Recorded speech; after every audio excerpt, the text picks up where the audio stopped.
Next third லெசனில் உள்ள காந்தவியல் லாரன்ஸ் விசையை பற்றி குறிப்புரை ஒரு முக்கியமான 3 மார்க்கு.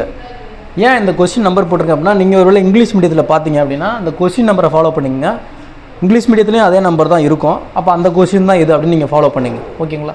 காந்தவியல் லாரன்ஸ் விசை. ஃபஸ்ட்டு காந்தவியல் லாரன்ஸ் விசை எப்போ செயல்படும் அப்படிங்கிறத நம்ம தெரிஞ்சுக்கணும். என்னென்னா, ஒரு மின்துகள்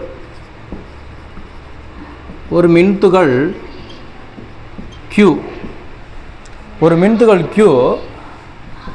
காந்தப்புலத்தில் இயங்கும்போது, காந்தப்புலத்தில் B இயங்கும்போது, ரைட்டா, அதன் மீது செயல்படும் விசை தான் என்ன விசை? செயல்படும் விசை காந்தவியல் லாரன்ஸ் விசை. இதுதான் அதனுடைய டெஃபனேஷன்.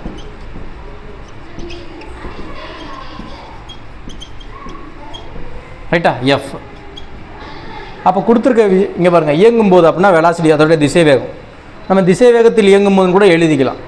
ஒரு மின்துகள் Q காந்தப்புலத்தில் V என்ற திசை வேகத்தில் இயங்கும்போது அதன் மீது செயல்படும் விசை காந்தவியல் லாரன்ஸ் விசை.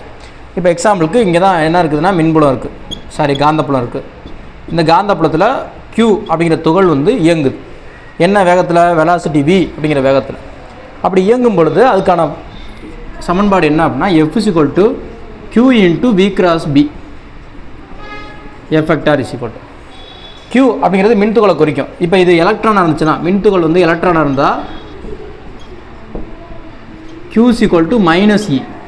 அப்போ F = -E V × B.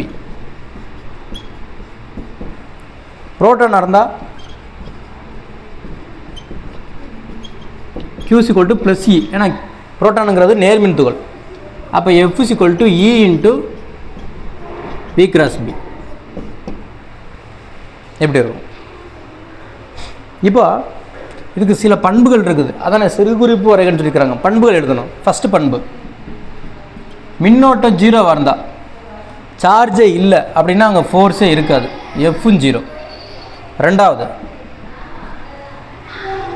இந்த V 0வாக இருந்தால், அதாவது மின்துகள் ஓய்வு நிலையில் இருந்தால்,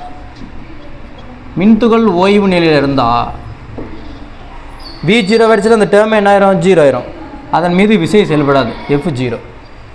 மூணாவது, B-யும் ஒரே திசையில் இருந்தால், B-யும் ஒரே திசையில் இருந்துச்சுன்னா θ = 0 டிகிரி. அப்போ கொண்டாந்து இதில் அப்ளை பண்ணுறேன். அப்போ F = நமக்கு என்ன வரும் அப்படின்னா, Q × V × B. இதை எடுத்து எழுதுனோம்னா F = QVB sin θ. θ 0 வந்துச்சுன்னா sin 0. அப்போ QVB sin 0, F = 0. ஏன்னா sin 0 வந்து 0. ஓகேங்களா? அடுத்து last, F = QVB sin 90 degree. ஒன்றுக்கொன்று செங்குத்தாக இருந்தால், அப்போ வெலாசிட்டியும் திசை வேகமும் காந்தப்புலமும் ஒன்றுக்கொன்று செங்குத்தாக இருந்தது அப்படின்னா F = QVB, அதாவது பெரும மதிப்பு. பெருமம்னா என்ன? sin 90 1 இருந்தால் அதுக்கு பேர் பெருமம். அப்போ sin 90 1 பெரும மதிப்பு. ஓகேங்களா? அப்போ பெரும மதிப்பில் என்ன பாதையில் சுற்றும் அப்படின்னா, வட்ட பாதையில் சுற்றும். யார்? மின்துகள். ரைட்டா? திசை வேகமும் காந்தப்புலமும் ஒரே திசையில் இருந்தால் விசை அது மேலே செயல்படாது. விசை செயல்படலைன்னா என்ன டைரக்ஷன் அப்படின்னா நேர்கோடு. யார்? மின்துகள். விசை செயல்படுது எப்போ? ரெண்டும் ஒன்றுக்கு பர்பெண்டிகுலர் செங்குத்தாக இருக்கும்போது. அப்போ θ 90 டிகிரி. அப்போ என்ன பண்ணும்? வட்டப்பாதையில் சுற்றும். இதுதான் 2வது 3 மார்க்கு. ரொம்ப ஈஸியான 3 மார்க்கு. ஃபாலோ பண்ணி